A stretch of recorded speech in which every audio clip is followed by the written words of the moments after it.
I called him up. I go, Jeffrey Ross? He goes, yeah. I said, what the hell happened? He goes, I don't know, man. He got funny. Maybe some kind of expectations. That's not bad. Let's start with that shit. Stand-up comedy. It's a search for your comedic voice. Advice to anyone that may be considering comedy, has maybe just trying to get into it. First open mic, reconsider. No. They're always talking. 72.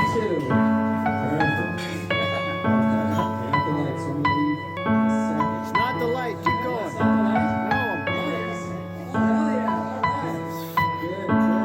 Trying to steal your jokes.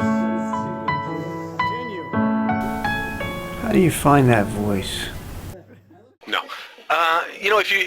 If you want to do it, I would be the first to say you got to chase your dreams. But I would say write original to you, write stuff that is true to who you are and what you are, and that way it makes you stand out above the crowd. You know, and you're not just doing standard jokes that you hear everybody else do at open mic. So, and just keep plugging away, get all the stage time you can, and try and do different stuff, and listen to people when they give you advice, because it sounds corny, but follow your dream, and keep in mind that whoever your favorite comedian is, whether it's Seinfeld or Carlin or Richard Pryor, whoever, they all had to start from the ground up. That's an actual thing. Yeah, that's the name of the brand. They're like, we put a Z on it. It's cool. I'm like, it's not cool. Like, you can't call it fatheads. Like, I can't lose weight in this. There's no diet or exercise program here. Yes. Have you met anybody that you know or that you've seen have done like a 360 or converted, like they turned things around, maybe they were going in the wrong directions and they pivoted and got back on track? Yeah, definitely. I'll tell you a story right now. There was a comic when I ran the New York City Improv, and those the people I worked with back in those days. I'm talking about the late 80s now, early 90s. So a lot of those comics have gone on to be very well. I mean, Dave Attell was my doorman. Come on. Oh wow. Okay. So Attell, and he's one of my favorite comedians of all time, and as a person. But he was the kind of guy, if I needed someone on stage, I'd grab him and say, Dave, go up and give me 5 minutes. So even if I were to see him today or something, the first thing I'm going to say to him is, man, you owe me. You owe me. Okay. But these stories, we used to do auditions at the New York City Improv the first Sunday of every month, and it was a lottery. You had to pull a number out of a big champagne bucket. I mean, a lot of blank pieces of paper in there, but maybe 15 numbers. You got to go up and audition for 3 minutes that night. And the owner at that time, Silver Saunders, she was the owner. She Bud Friedman started the club, the Silver, long story, his ex-wife. And I loved her and worked very well with her. And she and I would sit in the back of the room to watch the auditions. And Silver, had the final say about anything. Well, there was a comedian who we all knew from the open mic scene, real nice guy. His name's Jeff Lipschultz. Very nice guy. Wasn't funny, though. Wasn't funny. Anyway, he pulled a number one time. He got up on a Sunday night, and he did his 3 minutes. It wasn't funny. And she passed him. She passed him for the audition. And we're like, oh, man. And I'm the one giving out spots. I'm like, well, where am I going to fit him? He's not funny. I don't want to put him on a show. But he was a nice guy. Jeff, hey, man, good to see you, but I can't give you a spot tonight. I'm sorry. And we're all talking about this. And I remember one time Silver got in my book. We had the upcoming acts. And she'd go 2-3 weeks in advance. She would write his name in for a 7-minute set, on a Wednesday at 8 o'clock. And we're like, oh, man, Lipschultz going on. Okay. Anyway, a couple of years later, I'm out in Hollywood. Now I'm working for Bud. And I got an office next door to Bud's office, the Hollywood Improv. And I got a TV in there because I'm watching TV. And they were doing a Comedy Central roast. And they introduced the roast master general, and Jeffrey Ross comes walking out. That's Jeff Lipschultz. So I called my friend in New York City, another comic by the name of Chris Murphy, who does workshops in New York City. I called him up. I go, Jeffrey Ross? He goes, yeah. I said, what the hell happened? He goes, I don't know, man. He got funny. I'm telling you, he found his niche. He wasn't anything like that when we saw him in New York. He became this, the roast master. And he's very funny. I'm a big Jeffrey Ross fan. I mean, he's great. But back in the early days, you got to think, Tony, when you were starting out, Pat, when you were starting out, you got to find your comedy voice, is what they call it.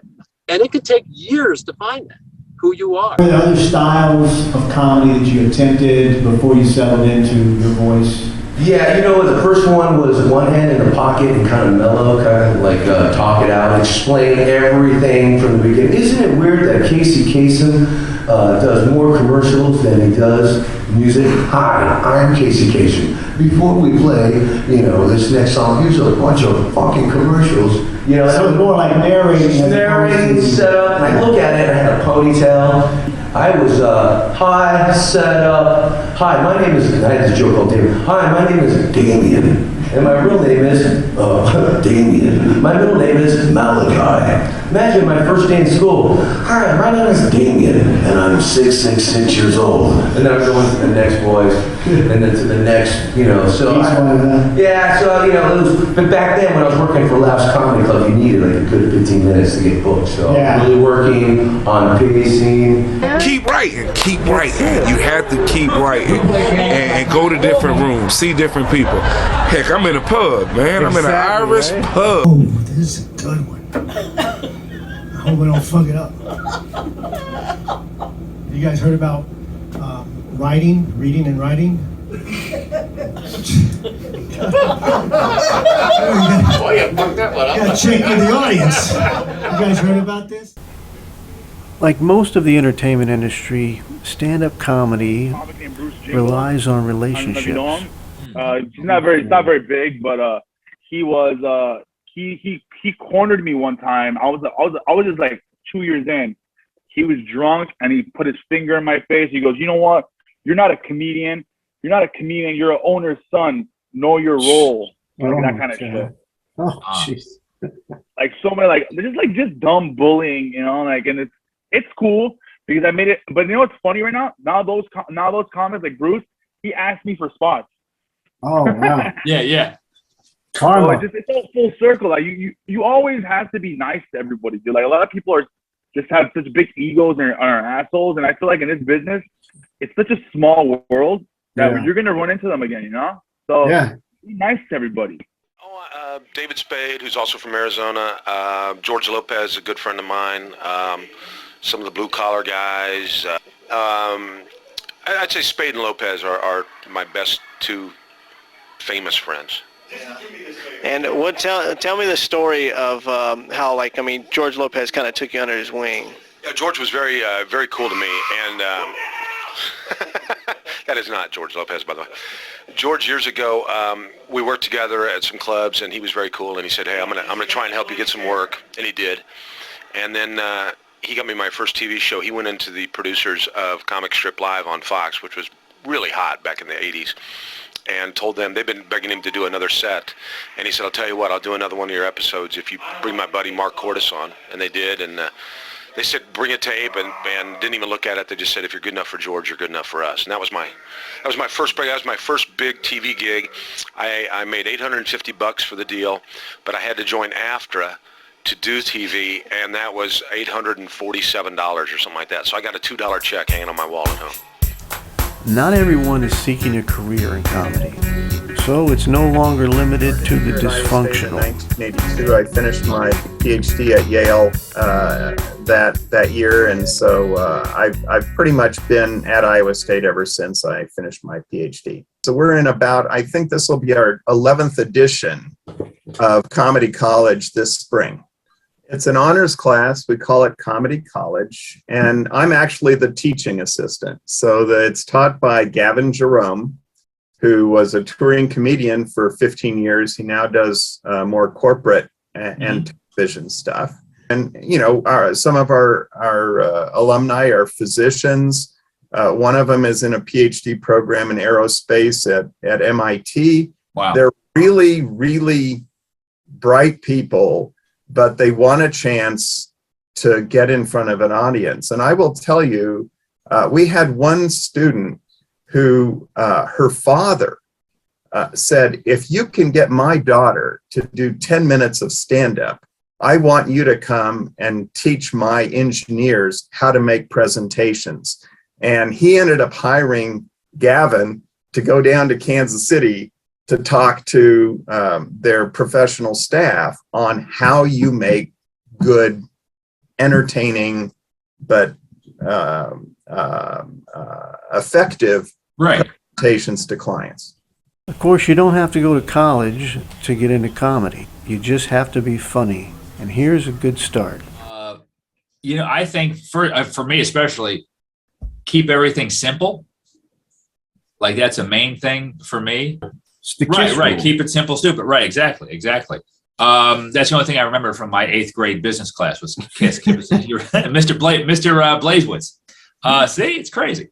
Before I did an open mic, I would go to maybe an open mic and just sit down and just see what goes on. All right, this is how they run it, or this is how this one is run. This is what they're doing. A tip is to know your time. So if they say, hey, we want you to do 5 minutes and we're going to, either cut the mic or light you at 4 minutes, you got to know your time. I don't mind you going under, especially if it's your first time or a few times, right? So if it's supposed to be 5 minutes and you do 3, hey, you did it. You did something most people haven't done, and that's go on stage and tell a joke. The person that inspired me was Robin Harris. Robin Harris. Right, the late, great Robin Harris.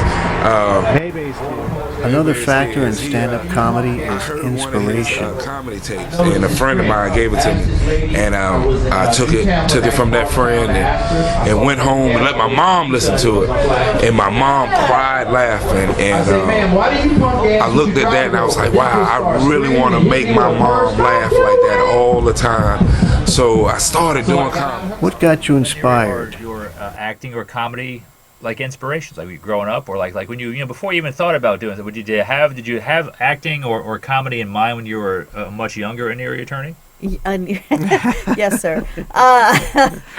Actually, when I moved, I was born in El Salvador, and my mom's Puerto Rican, my father's Salvadorian, so I'm half and half. But they met in college in Puerto Rico, and then they came to the States when I was 6. Because they wanted to pursue masters and PhDs at UF, actually.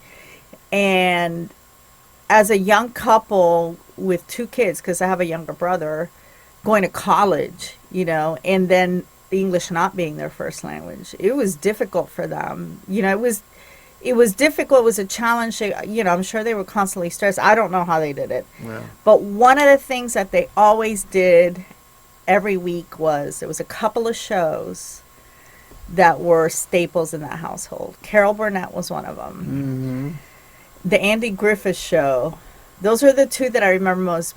But when I would see my parents laugh, because I know how hard everything else was, I don't know if that's where the whole fascination started. Oh my God, if people laugh, they feel better. And so I would say Carol Burnett, even though she's sketch comedy, and I love sketch comedy, she was one of the first people that really caught my attention. That was a great show. Yes, and and at that age, I didn't understand how difficult it was for women to do what she was doing. Yeah. I had no idea. And she was running it.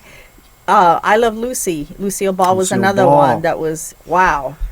But then as I got closer to the age where it might be a possibility that you're going to do stand-up, my love for stand-up started when I was 14. At 14, I wanted to do stand-up, but I didn't know how. And that's when stand-up went out of the clubs and onto TV. Yeah. And so I started watching that, and I was like, wow, I don't know what in me said it, but I said, I know I can do this. I know that's for me.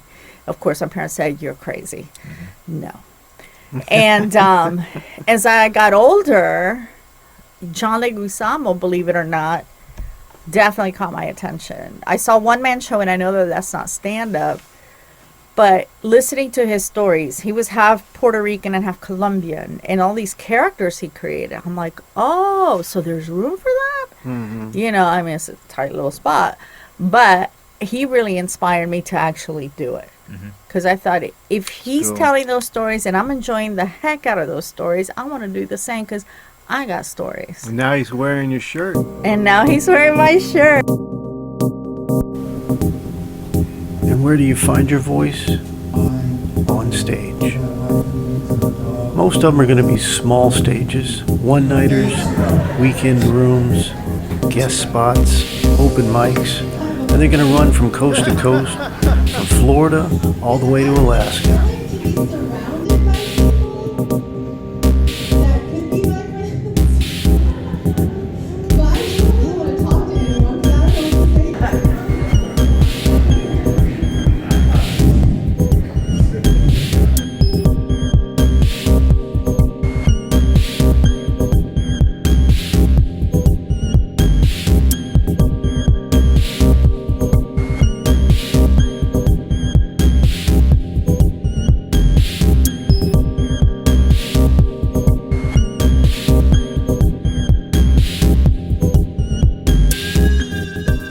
What do you guys think? Well, this is our first time here. How do you all think about the Laugh Out Lounge here in Winter Haven? I love it. I've been here before. It's a great club. Cool. This is my first time here. This is my favorite Florida club now. Yeah. Great shows of powder keg. Yeah. Really good time. Jake, what do you think? It's good, man. It's good. I think This place was crazy, man. Hey guys, how are you? Good job. Thank you, man. Thank you. Where are you at next? What shows you got coming up? I got Masani next week. Okay. Masani's next week, and then I got thank you for coming. Thank you. Cool.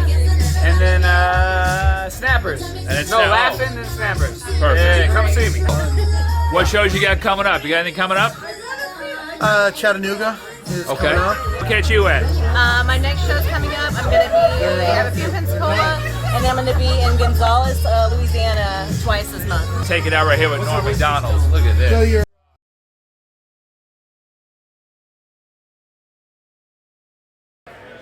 Oh my God.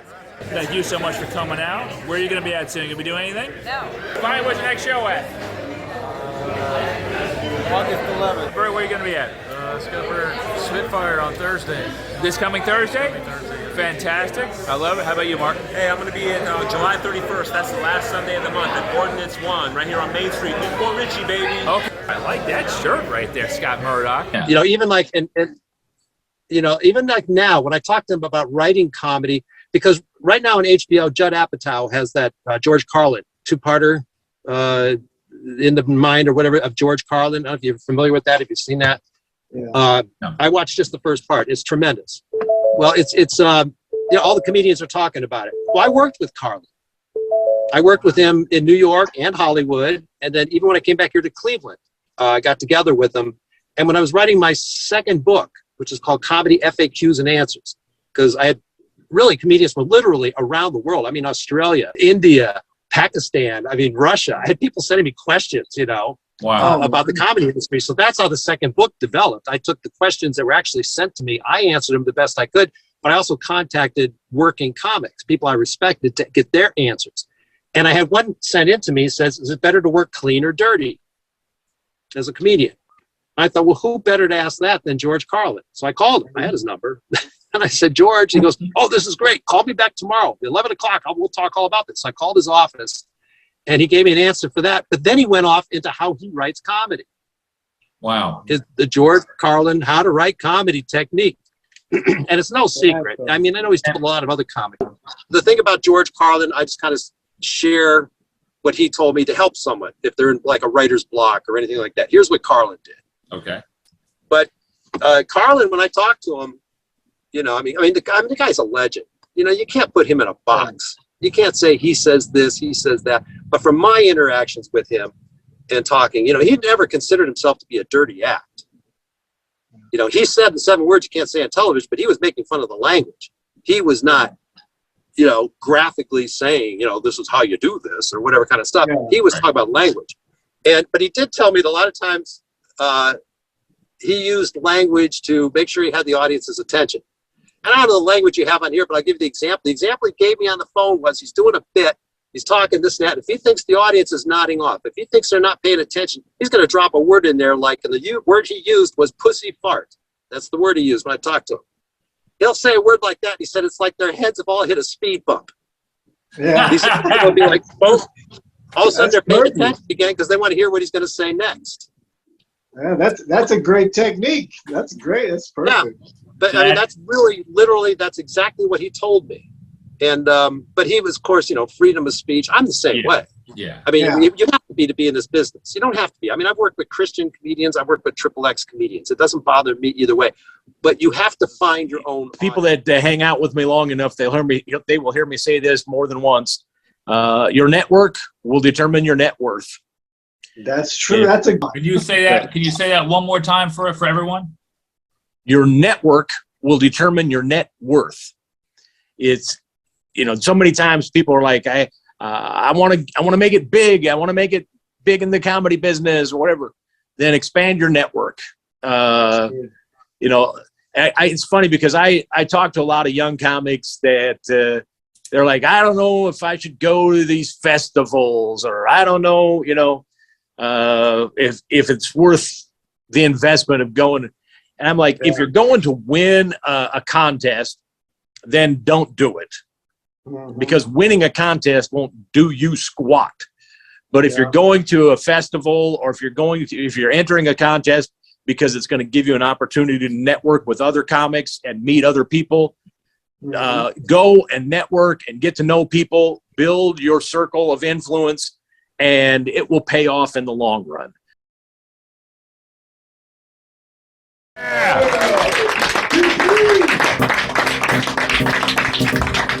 Eating refried beans while sitting on Mona Lisa's face. I've done it.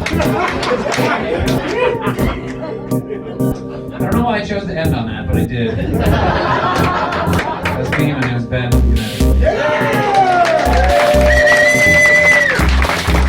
Going beyond heckling and getting on stage or threatening you, or like, what do you think about the whole entire thing? No, I don't think so. That sounds a little apocalyptic. Yeah.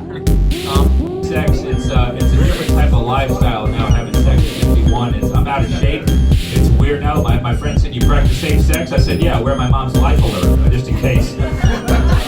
Like, I'll give you the best 5 to 7 minutes sexually I can until either I hear da-da-da, da-da-da, or I get a pain chest. It's one of the two.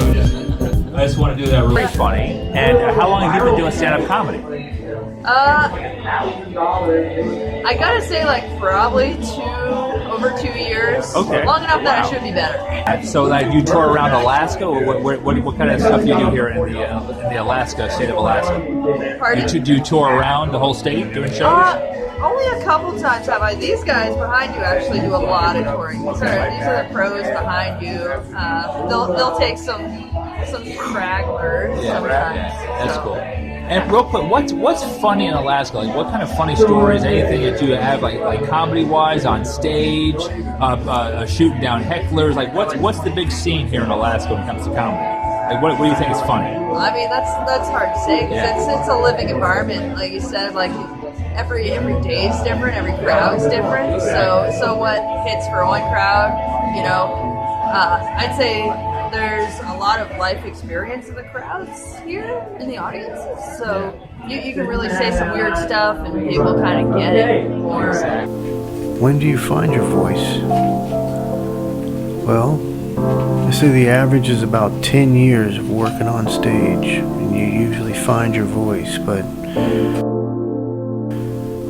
you find it when you start saying what you really want to say, and it's funny, to you at least, and you can convince a room that it's funny. So enjoy that journey. So don't forget to look around you, because everything else is going to change. Everything is going to change. The people you work with is going to change. The places you work is going to change. Your schedule is going to change. Your travel is going to change. And then one day you're going to walk out of a green room, standing on the balcony, and you're going to look down, and you're going to see Mitch Hedberg sitting at the edge of the stage in front of a packed house of over 400 people, because he found his voice and they found their comedian.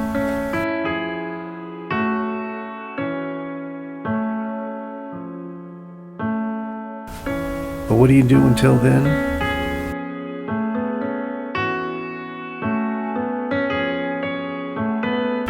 You find another stage. You keep trying to find your voice. looks cool. The lights are very cool. Yeah, the lights are good. And enjoy the journey. Oh, nice. Yeah. That's pretty dope. That's cool too. Yeah, I didn't even notice that. Wow, and it's Peter Orazum. Peter Orazum. I'm sorry, Orazum. See, I got that wrong again. So, Orazum. Orazum. Damn it! Just a second. Can you change your name for this interview? It'd be so much easier. Absolutely, you can change it.